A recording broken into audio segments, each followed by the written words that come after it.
I want to send a big hello to everybody and thank you for joining today's Lunch with Haley webinar. Today, it's my pleasure to introduce Mike Jacoutot, founder and managing partner of Butler Street.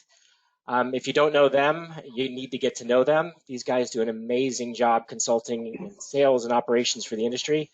Mike brings more than 37 years of sales and marketing experience to the table when he founded Butler Street, delivers much of his teachings of attitude, personal accountability, and perseverance from his days as a 4-time All-American collegiate wrestler. Mike, I didn't know that.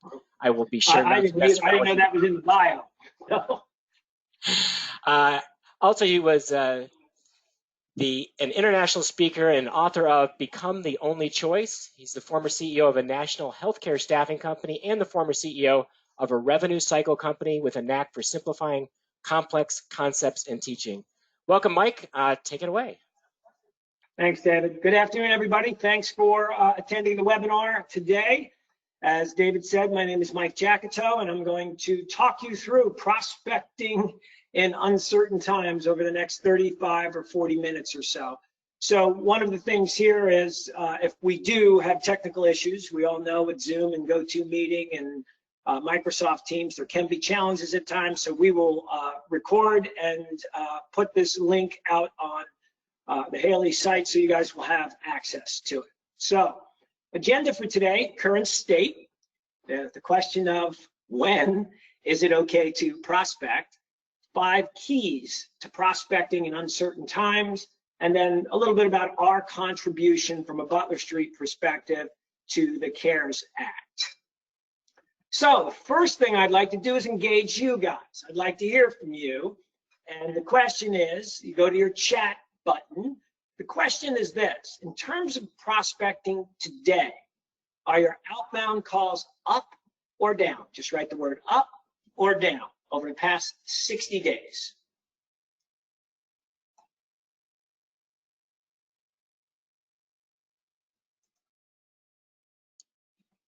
Okay. Looks like we've got a majority. Well, no, it's changing. Oh, that's shifting to the downs.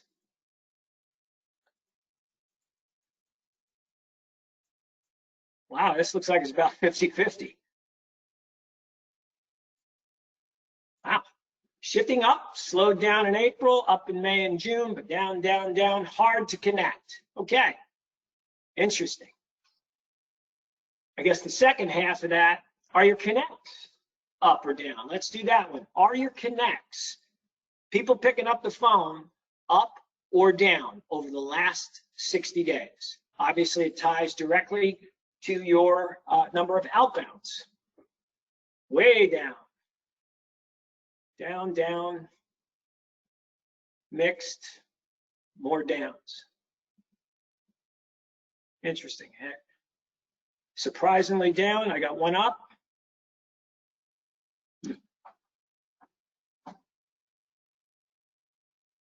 Answering machines. So interesting, very interesting. We find overall, we've got a research division.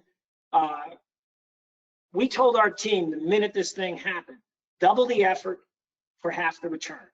You have to play the long game. And so we're going to talk about how we built scripts and things to be of value to our customers. But our connects are up significantly. I think somewhere between 37 and 50%. Our connects were up, and we went back and said, you know, we gave them specific numbers on outbounding, and those were actually up as well. So interesting, we're about 50-50 on up or down on the first half of the question. Second half of the question, we're probably about 65-35 down. So, you know, one of the things, a lot of people working from homes, they're getting their office routed to their cell phone, and they're picking up the phone. You know, they're not walking a factory floor anymore. They're around, or they're just more available is what we're seeing. So we need to look at the current state. What's going on here today? And I want to talk about 3 things: certainty, autonomy, and relatedness. Okay. Here's the great, I guess, mystery with this whole COVID-19. There is multiple uncertainties. We don't know how long this is going to last, what's going to happen in my business. Some companies went and applied for a payroll protection program. Is there going to be a second wave, a third wave? And people are worried. Health, finances, family, job security, worry about your kids if you have kids. So that's one piece. The second piece is autonomy. You know, when we all got sent home, you know, we were fortunate. We've been a virtual company for just about 7 years when this hit. But we knew our routine. You know, now we have to sit back. Where do I focus my efforts, time and money? How do I come out of this stronger? And then you have this concept of relatedness. You know, you see these natural disasters, all these things take place, and people can come together. This one was different. They told us to stay apart. So we really couldn't do the things that we do as people to comfort each other and all that. Now we're relying on meetings like this where we see each other. But this one is completely different than things in the past. So we did a lot of research on this as soon as it happened. And the number one thing that came back from psychologists, research people, then the best way you can help yourself get through difficult times, focus on your work and focus on developing new skills. Now, when this thing first started, we talked about things like the bounce back. It's going to bounce back because we thought maybe 3-4 weeks this thing was going to be there, and then there'd be a pent-up demand and everybody would be back. Well, we don't call it a bounce back anymore. Now it's a build back. And if you think about a build back, we want to build back better. We want to use this opportunity to be better than we were. And that's sort of an approach that originated with natural disasters. You know, you look at this graphic here and the bridge. You want to build things better this time around. The thing that happened with COVID-19, it was the change occurred in warp speed.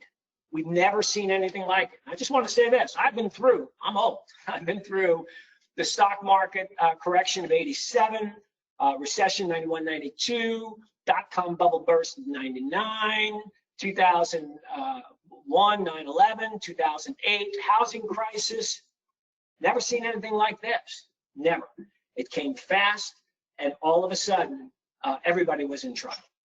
So the key here is, from a leadership perspective, from a sales perspective, everything I talked to you about today, you need to look at broadly from a company perspective. If you are a leader, or if you are an individual contributor or a salesperson, you have to look at it from your perspective. How do you build yourself back better and your company? I'm going to tell you right now, the villain is inaction. Doing nothing is not an option, okay?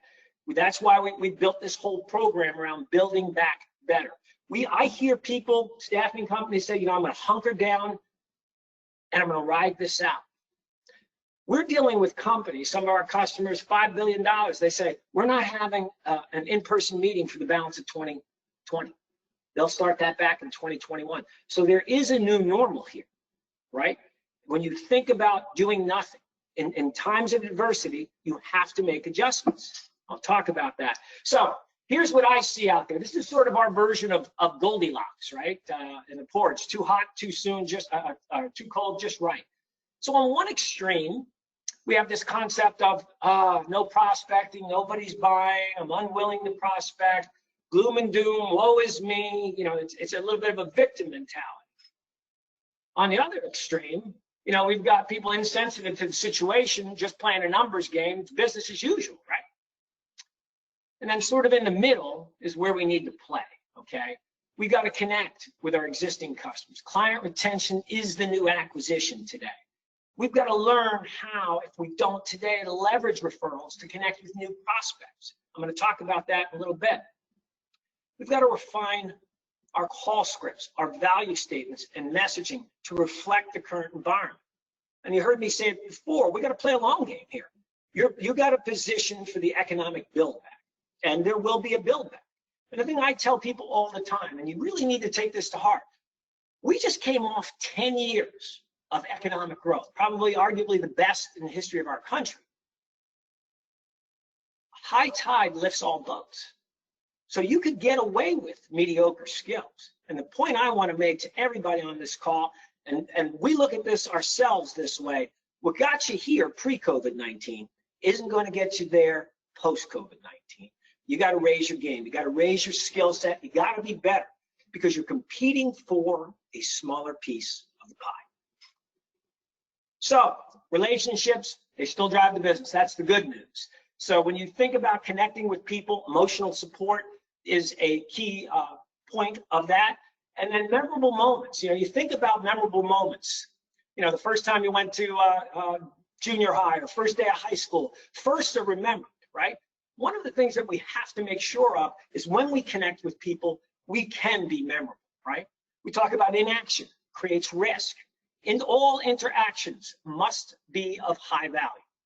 And don't get yourself bogged down with the details. You got to make a connection. Now, we trademark this statement here. If we solve our customers' problems, we'll solve our own.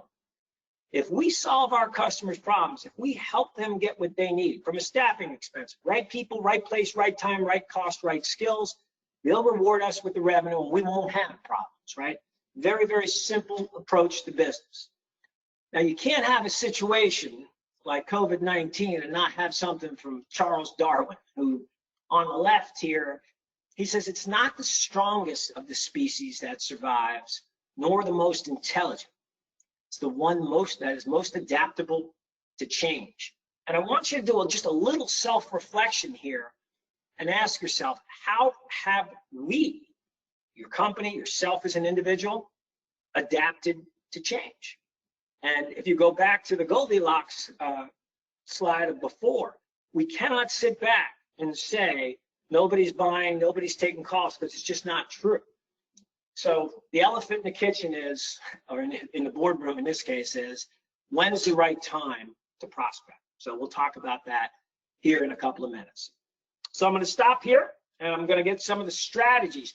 Your company, you as an individual, I'd like you to get involved here and tell me, what are you doing? What are the things that you're employing currently to help your organization, yourself as an individual, build back better, to be better than you were going into this? Go ahead and use the chat. Light it up.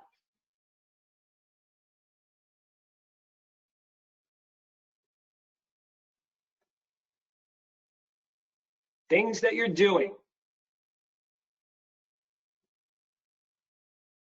to put your company, yourself in position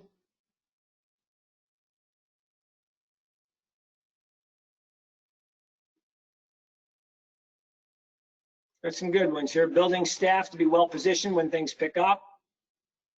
I'm about to hire 2 new salespeople. Outstanding. Open using more technology. It's good.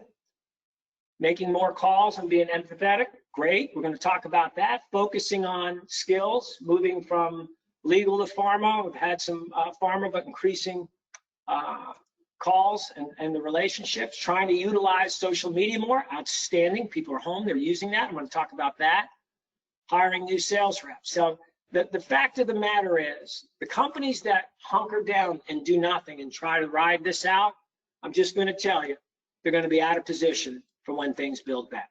So I applaud you guys that are doing something. You're not sitting on your hands. We cannot play a victim here. We've got to adjust, we've got to align, we've got to adapt. So, all right, so let's go ahead and move forward. Thank you for that. So I want to talk about 5 keys for a successful build back. And it's real important that we internalize these things. And I said, when Trump went on and said, we're shutting down things, we're doing a shelter in place, I believe it was a Thursday evening. By Tuesday, we had a webinar out that drew upwards of 5,000 people on how to be successful selling virtually. I know David was on that. And then we came back a week later and said how to manage virtually, because we've been doing it for years. And we did both of those things for free. It was sort of our contribution to get everybody on the right page. So the 5 keys to success for the build back are, and it starts with providing value and expertise in every interaction. I know it seems simple, but it's way harder than you think.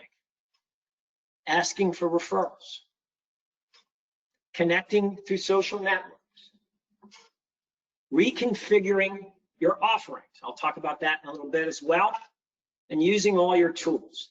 You know, you look at this quote over here on the right by Robin Sharma. I couldn't have said it any better than myself.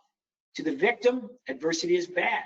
To the leader and the warrior, hard times are life's richest times of growth. opportunity, and possibility. Use them to fly. And I'm going to get into this in a second, sort of the cultural readiness you need to be successful during times like these. And here we go. Anybody that's been through a Butler Street training knows that cultural readiness is always a top priority. So we start everything with 4 cornerstones of success. The top 2 are designed to get your mind right. That's attitude and personal accountability. And the bottom 2 are designed to get your actions right. And that's perseverance and habit. They're all interconnected and build off each other. You know, getting your actions right. Somebody way smarter than me once said, actions speak louder than words. So I'm going to just take a minute here, watching my time, and talk about this a little bit. It starts with attitude. You know, there's a little difference in people, but the little difference makes a big difference. The little difference is attitude, and the big difference is whether it's positive or negative. It all depends on how you look at things. Now, I own another company outside of Butler Street, and when this thing hit, my son runs that. He said, "You ever been through something like this before?" And if you could have seen me on the other end of the phone, my knees were buckling and shaking. And I said, "No, but we'll figure it out." I saw this thing as a tremendous learning opportunity for me as a leader to get better, because this will be a story I'll be telling back, 10 years. But attitude, I saw the possibilities here immediately to focus on the right things and really get our team in position to focus on the new normal. So attitude's the gate to the mind. It's the thing that lets everything in. Right now, if you have a bad attitude about this webinar, you're not going to learn very much. So it's the #1 predictor of success. Everything starts with attitude. The second, and perhaps the most difficult to master, is personal accountability. People fail in direct proportion to their willingness to accept socially accepted excuses for failure. I'll say that one more time. People fail in direct proportion to their willingness to accept socially accepted excuses for failure. I'd be successful if our bill rates and markups were lower. I'd be successful if someone would train me. I would be successful if I worked for a different manager. We call those socially accepted excuses. And unfortunately, one of them that's in there now is COVID-19 has become a socially accepted excuse. And what we're actually saying when we use these excuses is, hey, don't judge me by the same criteria you judge others, because if you do, I'm going to fail. But as long as you go along with the idea that the bill rates are too high, the bill rates fail, and my hands are clean. And yet we have people selling at the same bill rates and having success all over the company. So personal accountability, we tell people if you feel unhappy with your results, you have only to look in the mirror to stare the culprit straight in the eye. We take these very seriously at Butler Street. These are foundational things, and they're the first thing we teach in all of our sales training. So that's getting your mind right. As we get into the rest of this is important. Next, we go to perseverance. And perseverance is, if at first you don't succeed, try again, but it's all about investing in your own personal development. We've had 60, 70 some odd days to improve our skill sets because there've been some downtime, things have slowed. And in our first webinar, we said, you got to invest in your own personal development because there's going to be a new normal here. We tell people all the time, being good is a stupid idea. The only thing that counts is, are you getting better at a more rapid rate than your principal competitors? It's real simple. If you're not able to do more, better, and faster than they are able to do more, better, and faster, then technically you're getting less better or more worse. And I mean that sincerely, because right now, some companies are using this as an opportunity to get better, revise their messaging and product offerings and services, and others are sitting back waiting for this thing to blow over. So we always say progressive improvement is better than postponed perfection. Get a little bit better at what you're doing every day, and one day you wake up, you're going to be really good. The fourth cornerstone combines the three, and it's called habit. And what we say there is the difference between the successful person and the unsuccessful person is simply this. The successful person's in the habit of doing things the unsuccessful person doesn't do. 3 little words, in the habit. We are a byproduct of our habits. And I'll leave you with this thought before I get into the bulk of the presentation. We are all CEOs of our own life. We are. And every day we make or fail to make executive decisions that have immediate as well as far-reaching consequences. Immediate as well as far-reaching consequences. And most of them lie in those 4 cornerstones. All right, so let's break it down. 5 keys to success. Provide value and expertise in every interaction. Butler Street, we call this winning your play. Win your play. Be the best you can be at every single touch point. What happens when you're prospecting and the customer picks up the phone? Do you have a process for winning your play and being the best you can be? If you don't, you should. We use a process. We teach this process. It's called disarm, purpose, question. First thing we want to do is disarm the customer, because let's face it, they weren't sitting there looking at the phone waiting for you to call. The second thing we want to do is we want to deliver value in our purpose or value statement. And it's got to be in their operating reality. The with them here, what's in it for me, through their eyes. And then third, engage with questions, because at the end of the day, we want to get a meeting or we want to get engagement on that call. So what I'm going to do is give you a sample of how we have been marketing through COVID-19. We use the process, again, disarm, purpose, question. So if I'm doing it, I'm going to say, hi, John, it's Mike Jacoutot with Butler Street calling. I'm sure I caught you in the middle of something. I am not going to say, how are you today? And have them say, I don't have any time. I did not ask them a question. I'm trying to disarm them and neutralize them. I come back with my value statement, purpose. Purpose of my call is share how Butler Street is working with companies today to help them build back lost revenue. If I'm on the other end, you guys are on the other end, commissions down, revenue down predominantly. So this is something that's very important to this person we would be calling. So I'm going to give them something, value, help them build back their lost revenue. And now I question. Now, some people like to go, will Tuesday or Wednesday work for you? That's their question. It's not my style. My style is to engage them. So I'm going to come back and say, so John, out of curiosity, how are you preparing your sales team for the post-COVID-19 world? Now I'm going to stop there because God gave me 2 ears and 1 mouth. I should be doing twice as much listening as speaking. When was the last time you learned something when you were speaking? You don't. The key is to ask good questions and get them to open up. And hopefully they would. So in this particular scenario, because this is a live one, person came back and said, it's been a challenge. They appear to be struggling making calls. Now, I can, if he's got time, I'm going to pursue this, but in most cases, I'm going to come back and say, well, if your sales team's unsure how to make prospecting calls, we found prospects are willing to listen if they can offer high value expertise, right? So that's the key, on how to build back better. And then I'll say, we can help you create those messages. Are you available next week? Let's say Tuesday at 10 or Wednesday at 11. Now, I may not get this meeting because you don't get every meeting that you call. But what I wanted to do was leave a positive impression. He picks up the phone. I want to be the best I can be. I want to work in his operating reality. I want to create value for him. Because it's not about me. It's about what I can do for him.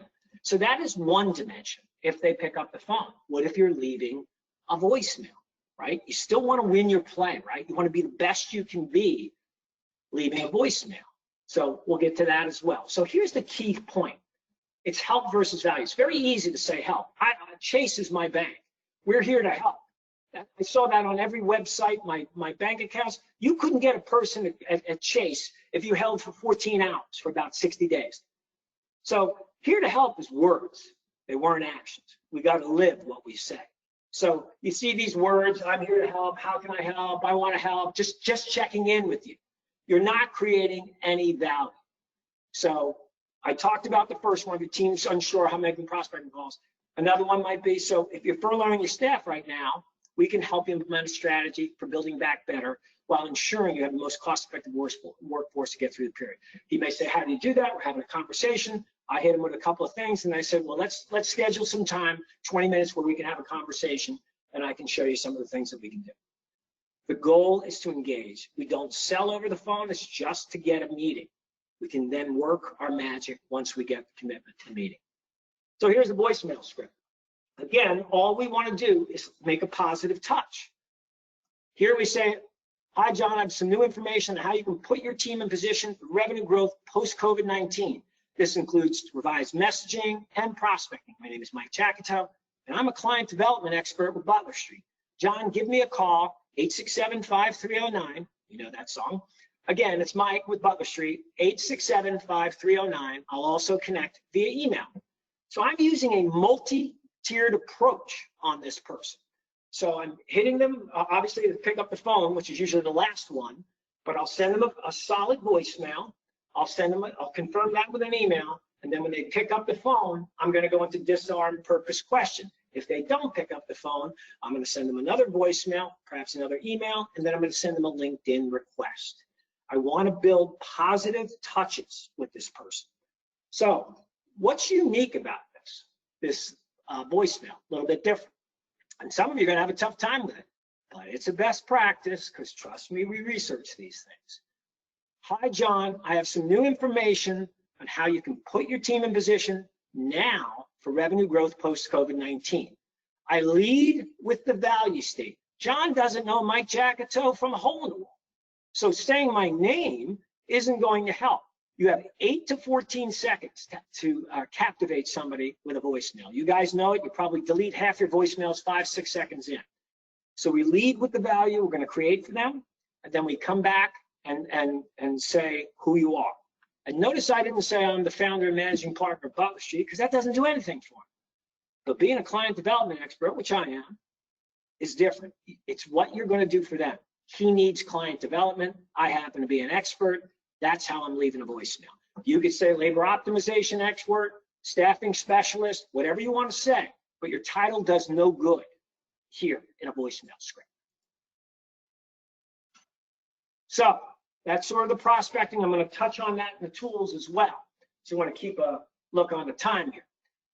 Number 2, reconfigure your offerings. Now this is more from leadership. We have to simplify our message. What's in it for me as a customer? What am I going to do? And one of the amazing things, guys, staffing provides, and it's actually a bit of an oxymoron, flexible stability. I want you to chew on those words a little bit. Flexible stability. The ability to flex up when you need to, and the stability to have a good workforce. That's what we provide. That's why this industry is $157 billion. It's because people need that. As a leader, it's very important to me. You can come back and ramp up with me during my high revenue times. Our research division does a lot of net promoter score surveys. I don't need those people all the time. So I need to optimize my staff, and that's what we do. So think about the other things here. Provide subsets of your current offers. We used to do full-blown A to Z training.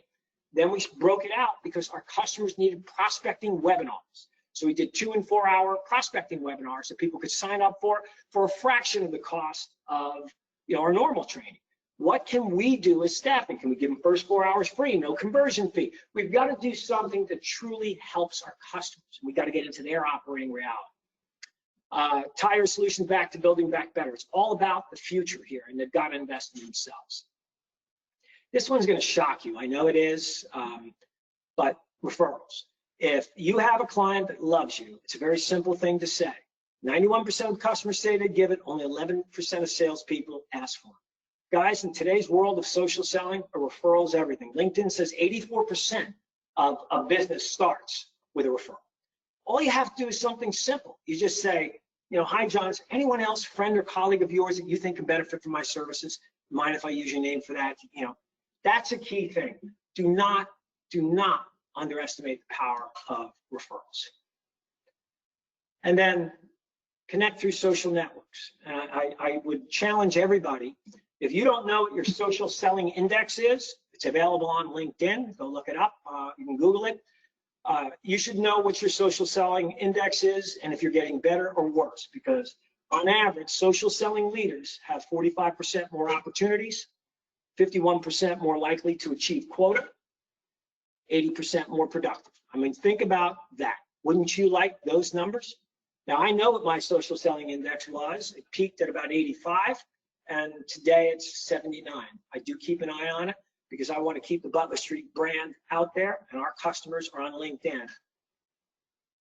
I think this is an interesting fact. 50% of business buyers say they won't work with sales professionals who have an incomplete profile. I want to go back to winning your play. Let's say you use one of those really good voicemails, and then you send a really good email. Do you know where that customer is going next? If they have any interest in working with you, they are going to your LinkedIn profile. And if you have a picture of a cat where your face should be, you didn't win your play, okay? It's a moment of truth. They're forming an opinion of you. Have a professional picture. Look good. Change, workforce optimization expert, staffing specialist. Don't put your title in there. You can always put your title in the bottom. It's what you're going to do for them. Use all your tools. Guys, there is no silver bullet in anything that I'm going to tell you. You got to work at this stuff. So again, I think I said this under habits. There it is. Difference between the successful person and the unsuccessful person is this. The successful person's in the habit of doing things the unsuccessful person doesn't do. 3 little words, right? In the habit. So we use and we teach in our training a 12-week 16-touch plan. HubSpot says it takes an average of 11.7 touches to drive engagement. So we have a very intentional, disciplined prospecting approach. We bake this right into Salesforce.com.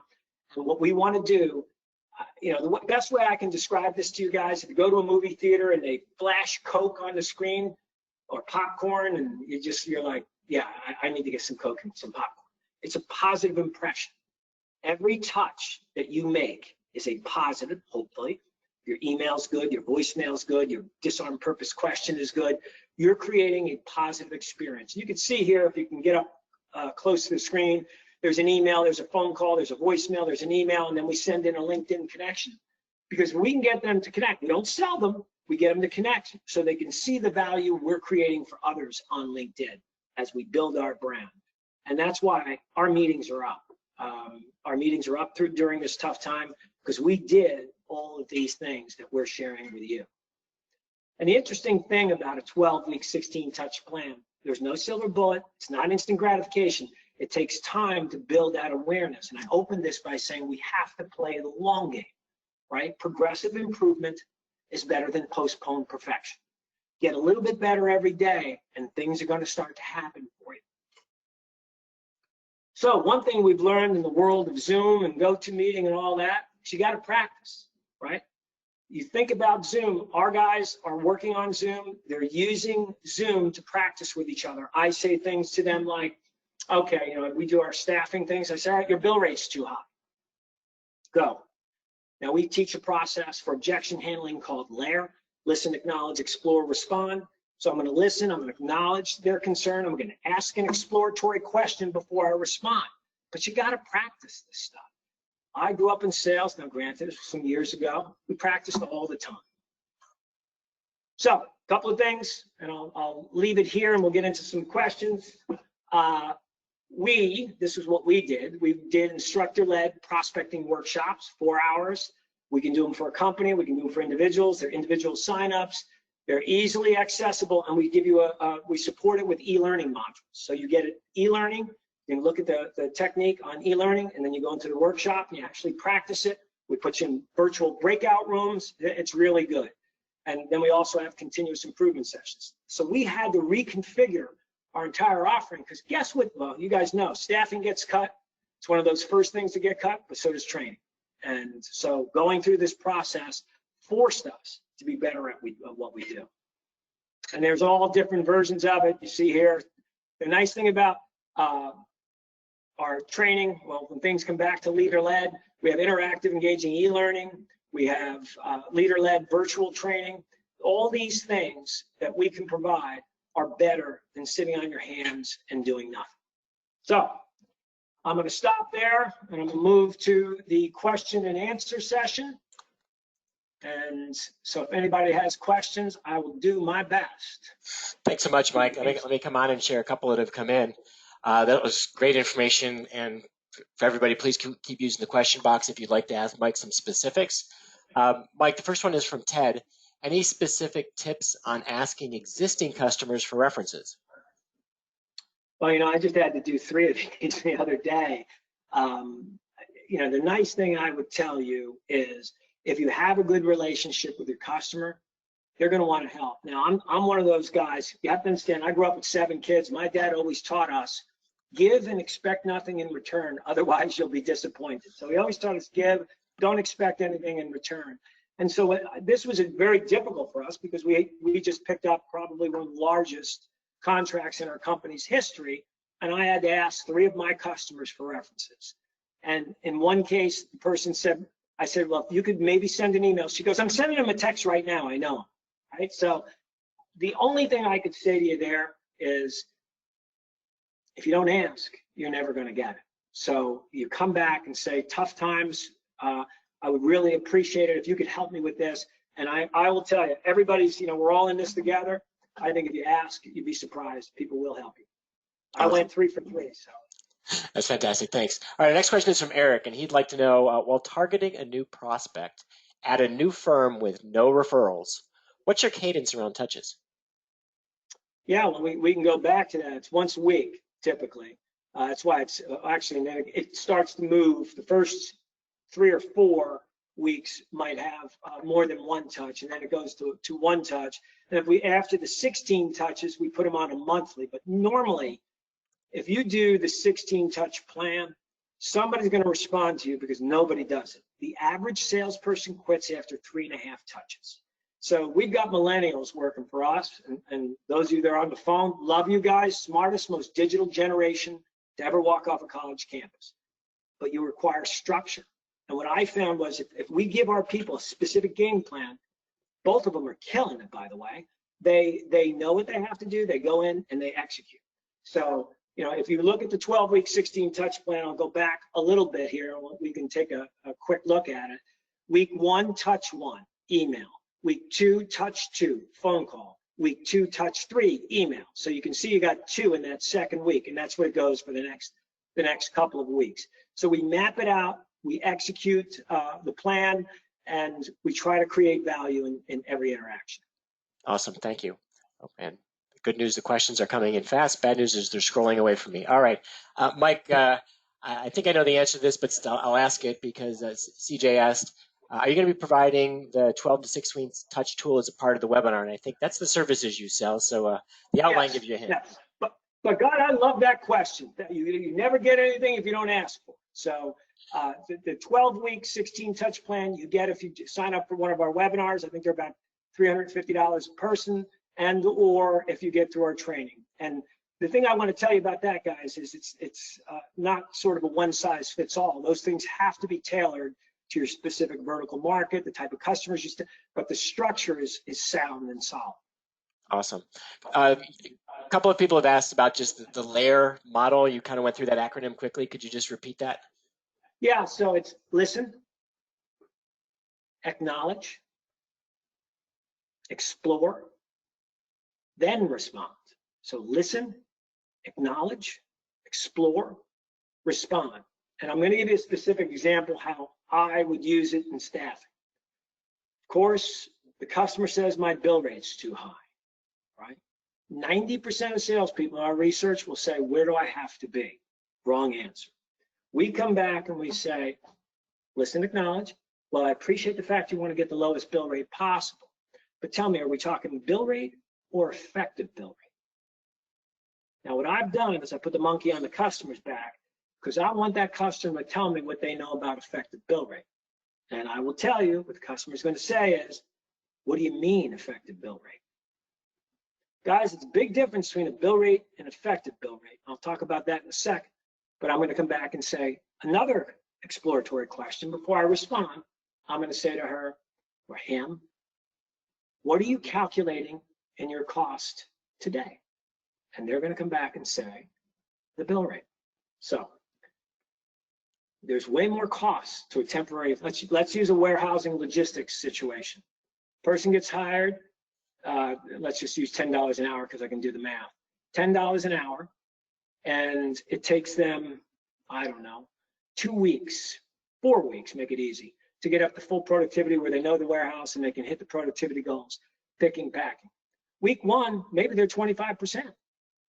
So the bill rate, they either have to get 3 more attempts to get the product out, so his effective bill rate's like $40.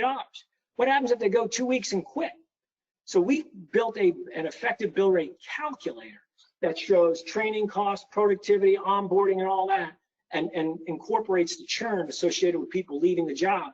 So what we basically do is we educate the customer that it's not revenue minus price equals profits, it's revenue minus cost equals profits. And we just had a little calculator. We turn around and say, here's your effective bill rate. So LAIR is the great tool for doing that. Listen, acknowledge, explore, then respond. Because we make so many assumptions in sales that are, first off, we make an assumption that our bill rate is high. Could be a tactic. So we've got to change the game. We've got to start asking exploratory questions. Awesome, thank you. I had a question when you were talking about developing new sales models. Are there any things that you're seeing staffing companies do that kind of reinvents well, we do temp to hire, we do direct hire, we do payrolling. What else are they selling now? Or how are they pivoting? On the high end, David, they're selling workforce optimization. I'm talking about the big accounts where they're squeezed heavily. They're changing the game, saying, you know what? We're going to go in, use 3 years worth of historical data and predict with great accuracy using predictive analytics how many full-time, part-time float people you need when you need them. So I'll go back to, we did this in healthcare years ago. A hospital, very, very difficult to staff because the theory is, let's use an emergency department. The theory is you don't know when people are going to arrive. And that's fallacy number one. You do know when people are going to arrive because most people arrive in an emergency department. And I ask this question, nobody ever gets it right, between 7 and 11 at night. Why? 7 and 11 at night. Because two things really. One, doctor's office is closed typically at 6. So, you went to work with strep throat and your wife says, you got to go, you look like hell, you got to go to the emergency. The other is there's an unfunded federal mandate called EMTALA that basically says, regardless if you have insurance or not, you have to be treated. So they use that as a primary care physician almost, and $2,000 because they're not going to pay the bill. Long story short on that, most arrivals come in at that time. And once you understand those factors, you can change your shift. Instead of having an 11 or 12 hour or 8 hour shift, you can do what we create, a mommy shift, where a nurse goes in and only works 7 to 11. Think about that. My wife's a nurse.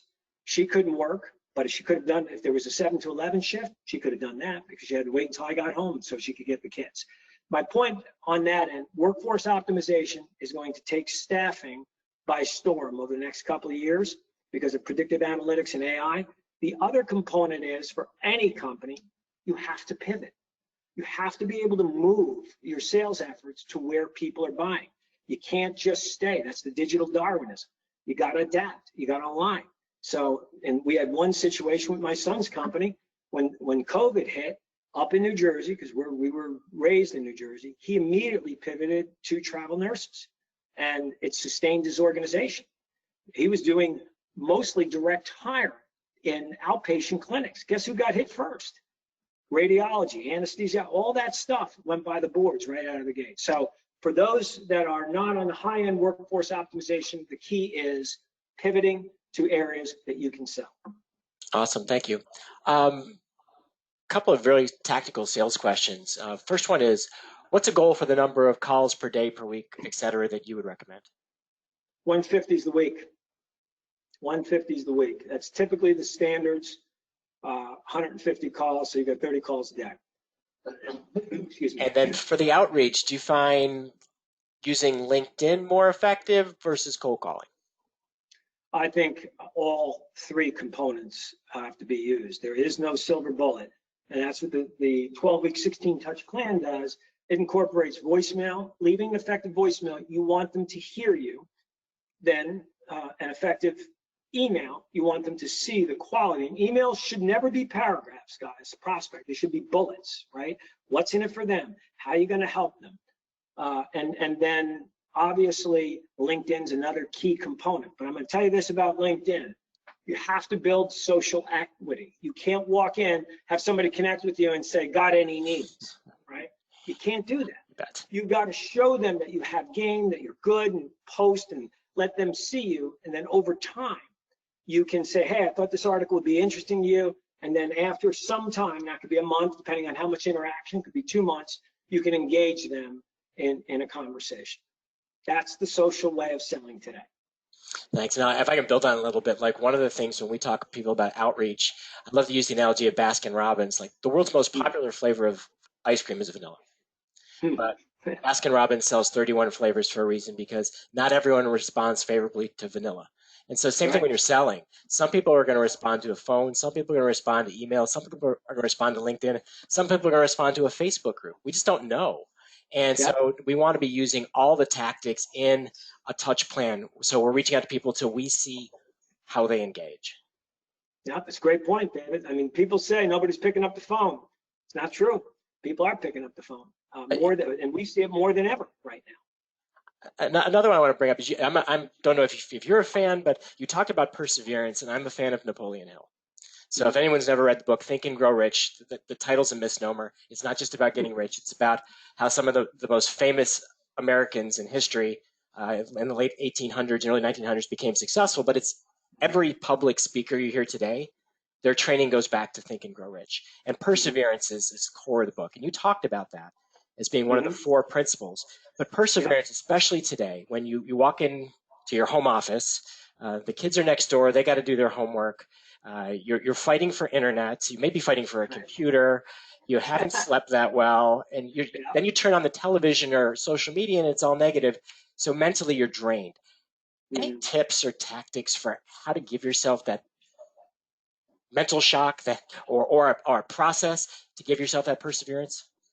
Yeah, I'll give you 2 because I went through this with my wife early in I'm married 37 years, and she got into this show, The Ozarks on Netflix. I mean, you go from COVID-19 deaths to Ozark, it'll negative you to the day you die. I've never seen so many mean people. I said, I can't watch this stuff. You know, I watch Seinfeld, Friends, stuff that makes me laugh. But what I did was I got away from TV and started reading. And that's a key point because where's my book here on, it's all about attitude. I thought I had it right there. I read a book on account-based marketing. Everything that we do right now is about a time to invest in our own personal development. We got to get away from the agitation of the news because you don't realize you're getting bombarded with negativity all day long. You gotta laugh. You gotta find shows that'll make you laugh. That releases endorphins into the system. That's good for you. But most importantly, you gotta read. And I want to just touch on that for a second because they did a study on somebody watching TV and how much of their brain lit up versus somebody reading a book, way more, lit up on the screen. Because in your reading, you have to create all the scenery and it takes more effort, it burns more calories, and it's better for you. The challenge that we see today is most people don't read like they used to.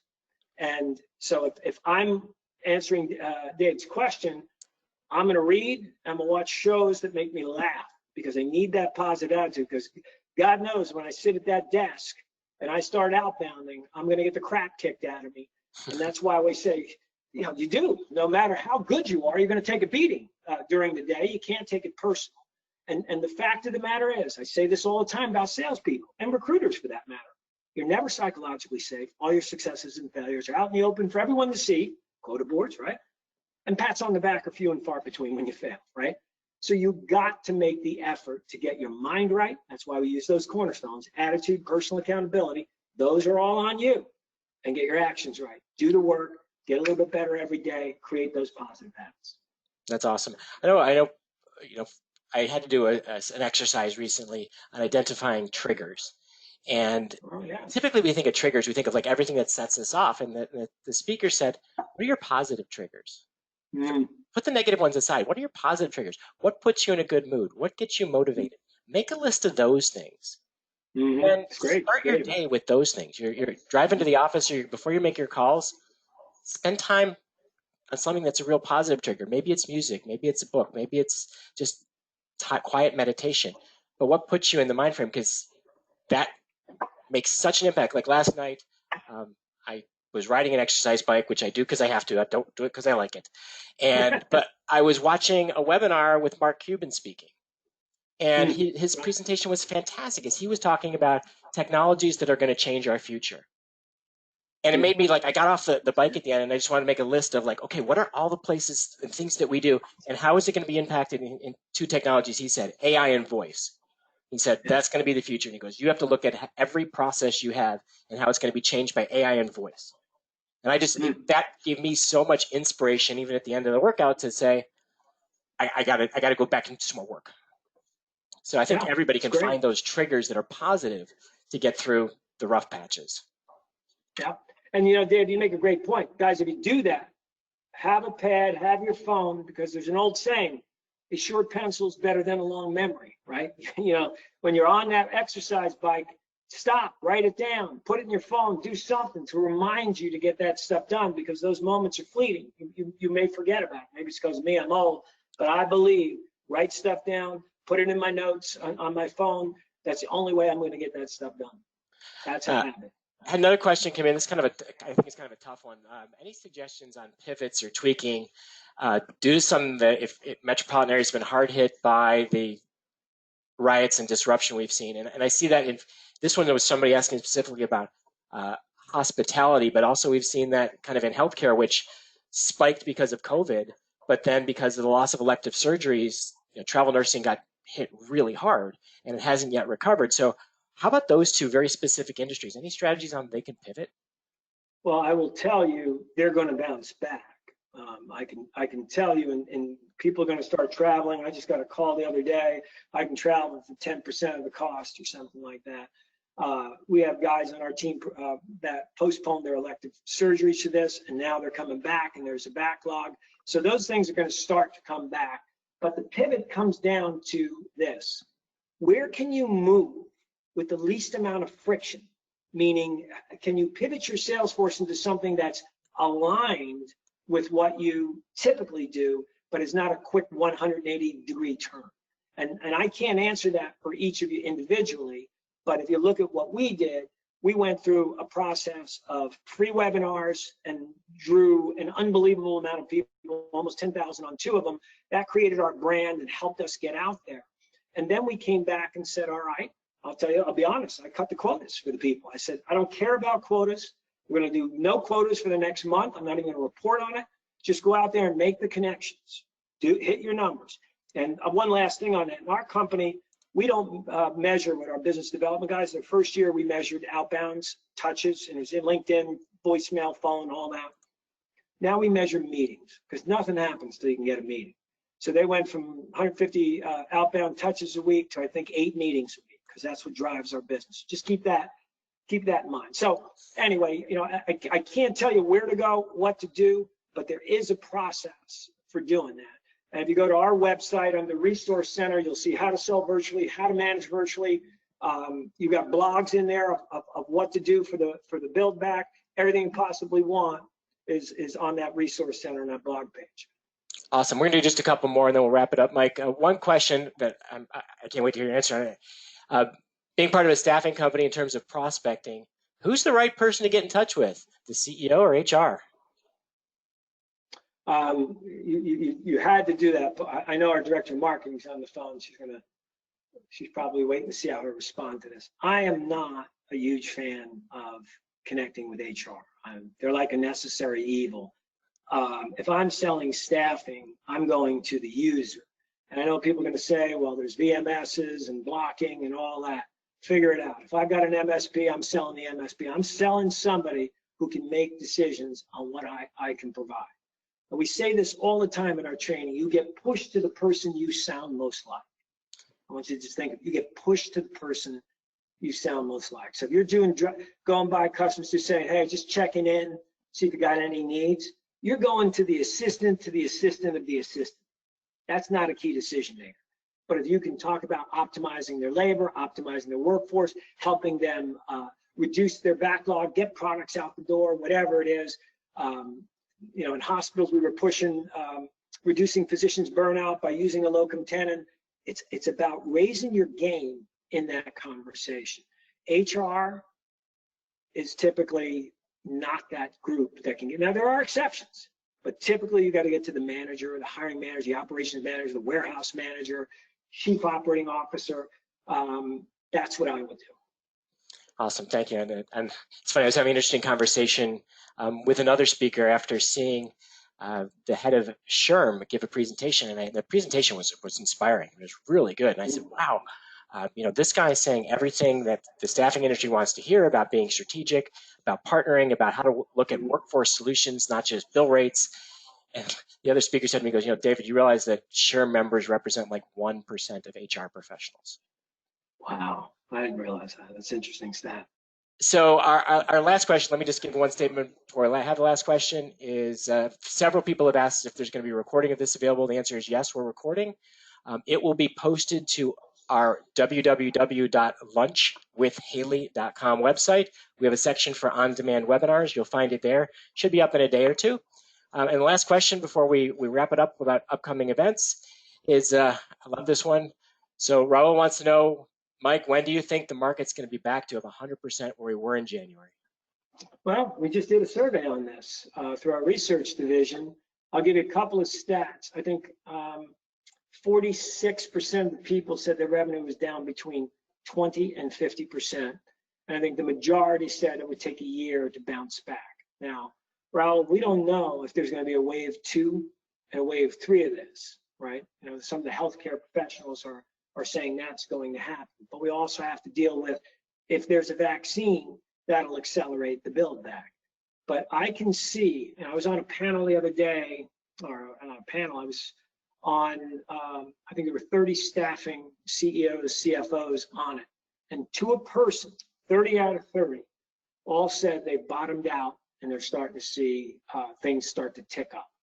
So that was encouraging news. I know as our organization, our activity is high. We're selling deals. Things are going better now because we pivoted. We can do everything virtually and through our e-learning, staffing specific. That has helped us out. So I would say, you know, I'm no economist, Raul, but I would say that 2020 balance of the year is going to be a slow build back. Makes a lot of sense. All right, Mike, thanks so much. You don't mind putting up our final slide on the upcoming events? I think that's got that at the end. I want to thank Mike and, for coming with us. This has been a fantastic hour. If you need to reach out to him, go to the Butler Street website. We've had a few people who've already asked Mike about talking to you about your services. So go check that out, butlerstreet.com, and inquire about the various offerings they have. Some really, everybody I've talked to who's worked with Mike has had wonderful things to say. For everybody else who wants some more education, we've got a couple of events coming up. We've got a recruitment marketing webinar next month. A lot of people are thinking about, why do I need recruitment marketing with all these people in the marketplace? And the answer is because finding the right people and attracting to you and to your clients is still tough. So Matt Lozar, our director of recruitment marketing, is going to be showing you what you should be doing. And Mike talked today about social selling.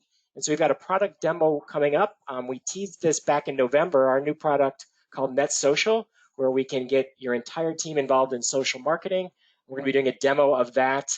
The new version is just about ready to go live, and that will be on Tuesday, June 23rd. Mike, from all of us at Haley Marketing, thank you so much. This was fantastic. Really appreciate it. Thanks, Dave, for having me. Thank you all for attending. Really appreciate it. Take care.